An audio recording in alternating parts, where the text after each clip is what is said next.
Hey guys, this is Mark. Long time no see.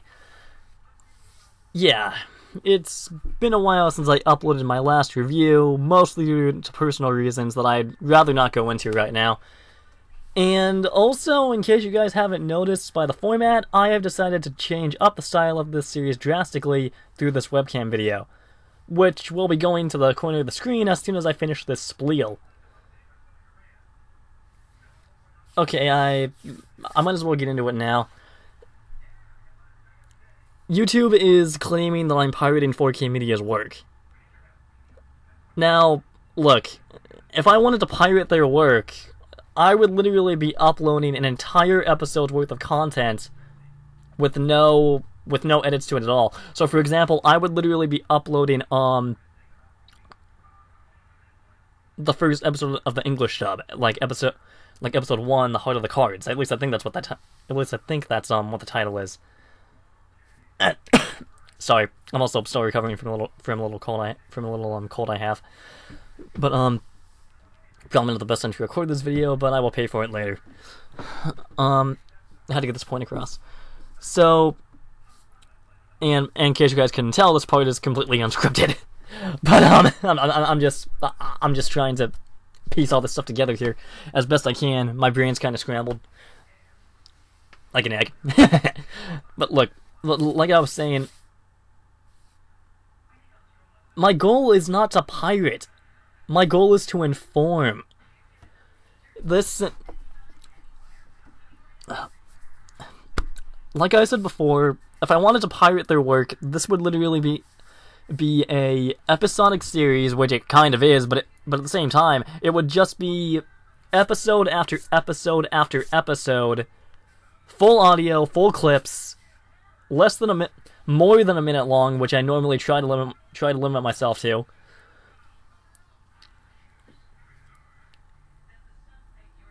But basically, I would be uploading full episodes with not giving any credit, not doing anything of that sort, which is why I try to give credit to 4K Media and Konami in each and every one of these review videos. And that's also why I keep the selection of the audio that I use to a minimum. Like, I try to limit myself to at least 3 audio cues per episode, unless you can't per part, unless you count the intro that I use, the intro music. But even then, the song is drastically cut down, like it's sliced in half almost. And more importantly to me, this is a review series. It's satire, and it completely falls into Section 107 into Fair Use Section 107 of U.S. law. Look, just because I want to make a point or show people what I'm talking about in these videos, such as samples of audio like I mentioned earlier, does not mean that I'm going to pirate your work. If I were to do that, I would not give you guys credit, and this would be in a playlist with full episodes of the series without any editing done, rather than a review show. Oh my gosh. Okay. Calm down, gotta calm down. Crud. Oh my gosh. I'm sorry.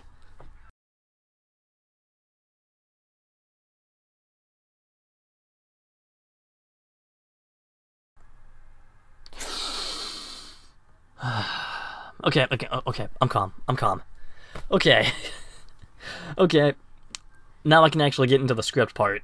I'm sorry about that, guys. I sincerely apologize. I let my frustration get to me.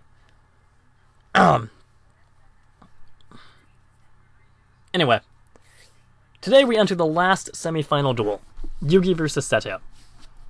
This duel, while being awesome in its own right due to action, also does a lot for Seto and Yugioh as characters, as they both come to realize who they are, with Seto realizing that he may have a bigger purpose in life.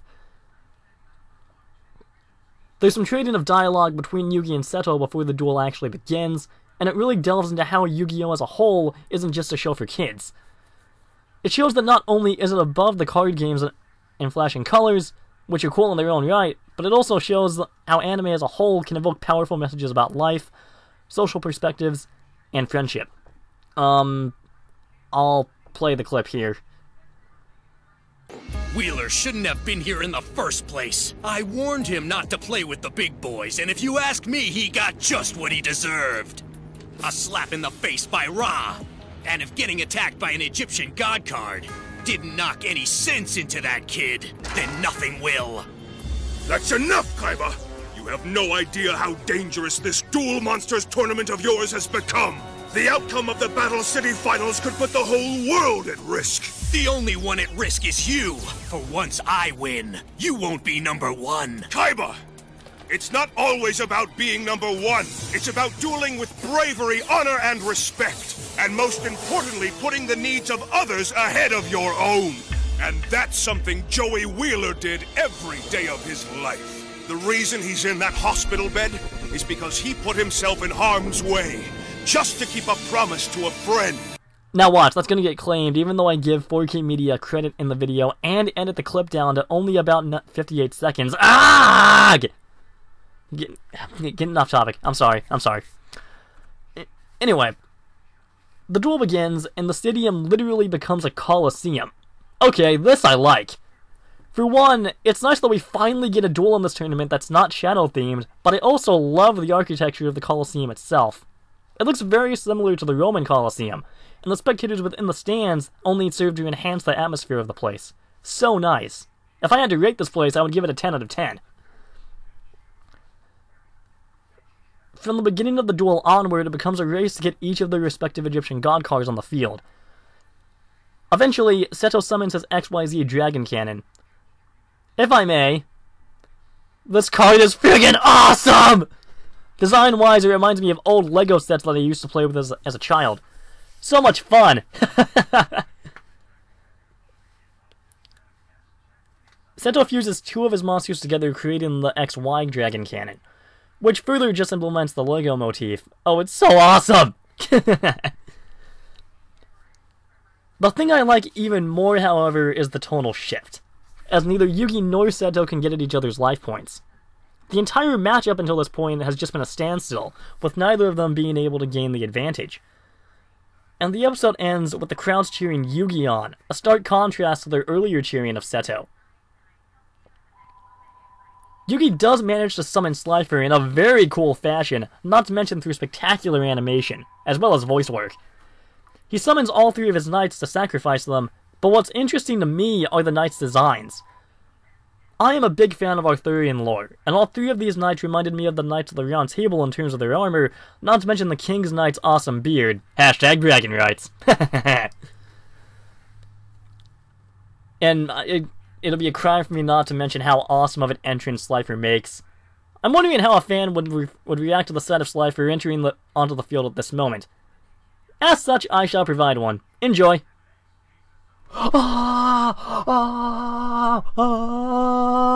Yugi attacks, but Seto activates a trap, saving his monster. However, the card only took his monster out of play, so theoretically, Slifer should have been able to attack Kaiba directly. After all, the card only took Kaiba's monster out of play, thus changing the attack target to Kaiba.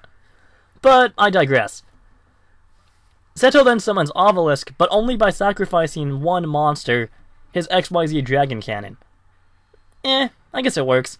After all, it is a fusion of three monsters, thus kind of allowing it to meet the tribute requirement, although in the actual card game it wouldn't do that. Oh well, anime logic for you. Through a convoluted series of events involving raising their monster strengths numerous times, seriously, it got to the point where the numbers started to grate on you after a while, Yugi manages to survive multiple attacks from Obelisk, which in and of itself is a great achievement. Seto then uses the card that he took from Yugi, Life Shaver, which makes both of their god cards equal in strength. However, the holograms appear to malfunction, and everyone starts getting worried at the enormous power output.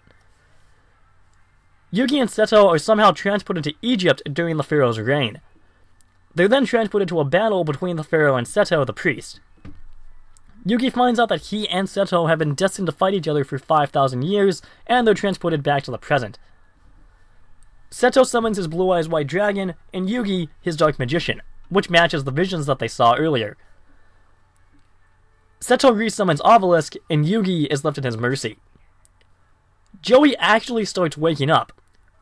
Throughout these few episodes, we've been shown dreams of him wiping the floor with people at dueling. In Yugi and Seto's duel, or rather Yugi's need of assistance, as well as his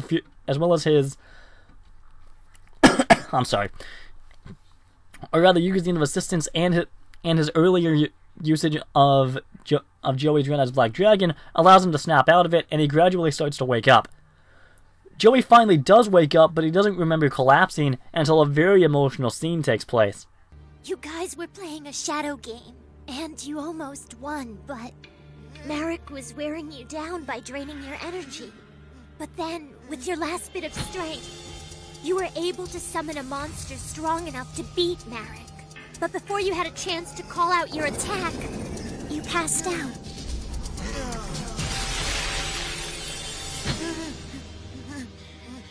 I don't believe this. That psycho actually beat me? I gave it my all, Mai. I'm sorry. I tried. But this thing is far from over. Joey then makes his way to Yugi in an effort to support him. Back at the duel, Seto summons his Blue Eyes Ultimate Dragon, effectively making him completely unstoppable. Seto then states that his goal in this tournament is to forget the past, which both he and Mokuba give us very interesting insights into. I never knew Seto felt so strongly about our past. I know things weren't easy back then, but we did have each other. I guess that wasn't good enough for him. He wants to forget everything, including the person he used to be. But I liked Seto back then. He actually used to smile. Now he wants to get rid of that smile forever. Seto needs to realize that reaching the top doesn't have to mean being miserable. Yugi then states that he is disgusted by Seto's lust for power, that it holds him back, and that Seto will never be able to defeat him with a heart full of hatred.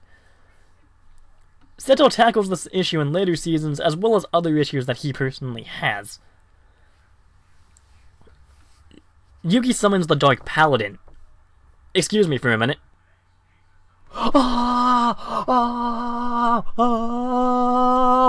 Hey, whoever said that I couldn't use the same video twice, especially if it's my own creation. I have always loved the design of this monster. It's like a magician in knight's armor, which is appropriate. After all, it is a fusion of a magician and a knight. Yugi puts the theme of this duel into a single sentence, which is so telling, and it makes a lot of sense given Seto's attitude towards the past. You must remember what happened before, so you can learn from your past. You can't ignore where you came from. Don't you know? It's our history that shapes our future, Kaiba! Man, Yugi is just pulling out all the themes, isn't he? Next, he makes a metaphor out of Seto's duel tower, stating that the tower, being surrounded by rubble, represents Seto's heart, as Seto's heart is also surrounded by rubble, only that rubble is in the form of hatred. This use of imagery as well as figurative language is fantastic, and it shows how sophisticated shows can be when placed in the right hands. And ultimately, Yugi defeats Seto. But just as Seto was grilling at his defeat, it's time for Yugioh the Review Series to conclude for this portion of Battle City. Stay tuned, for when we return, we'll be discussing a little breather duel before the final round of the tournament itself that I really enjoyed as a child, as well as the final duel itself. See you there!